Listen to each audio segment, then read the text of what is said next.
Fazenda dos Goose.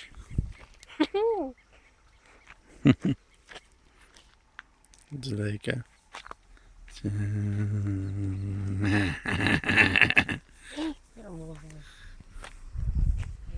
Fazendo voo rasante com a filmadora pendurada no aviãozinho controle remoto.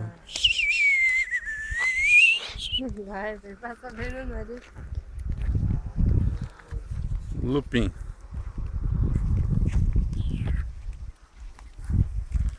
Lá embaixo dos ossos dele trabalhar com um trator lá. Nós só passeando. Vamos ver se dá um zoom isso aqui. Ó. Zoomziamos eles. Cadê a máquina? A casa do Chico, terra do Chico. Lá no fundo fica a casa do Chico. E dando ali, né? Os morros. O Ivante. Para de me filmar. Quero anonimato. Aqui ó, os matos. Dá uma casinha. Vocês não devem estar vendo, mas eu tenho uma visão privilegiada do zoom. E a Zuleika na frente de novo. Lá longe é a Ponte Seca. E deu um clarão aqui, um escurecer.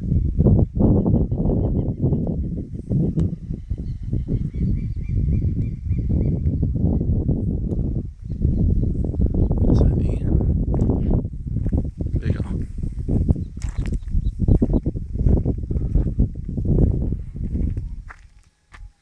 Vocês ouviram isso? Parece que vem dali. Esse barulho estranho. Não sei se alguém seguindo a gente. Ali tem um vulto atrás das árvores. Escuro. Se mexendo. Vamos correr. Posso ver? Cara de pavor. Essa queria ter assustador da noite. Meu Deus do céu. Olha que verdinho, e os Casinha. tapete, olha. Onde é que nós estamos no meio do filme de terror? Para com tapete. Tu tem que decorar a tua fala antes, Zuleika. Ah, um tapete maldito. As vacas do mal.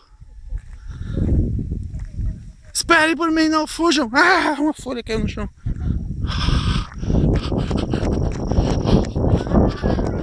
Ah, meu Deus do céu. Essa casa não estava aqui agora há pouco. Ah, meu Deus do céu. Uma trilha de migalhas de pães. Sempre se machuca. Uma trilha de migalha de pão. Cuidado que... Pode ser aqui que João e Maria chegaram. Cuidado que se machuca fica pra trás, mas é o primeiro que pega. A cara de pavor, aquelas expressões apáticas e horríveis. Vamos chegar até aqui. Oh, meu Deus, será que tem alguém em casa? Em casa. Essa bota saiu um bicho daí. Ai. Vamos espiar por baixo da porta. Ah, é horrível! A mobília é uma decoração dos anos 80. Meu Deus do céu! Vamos fugir. Chega!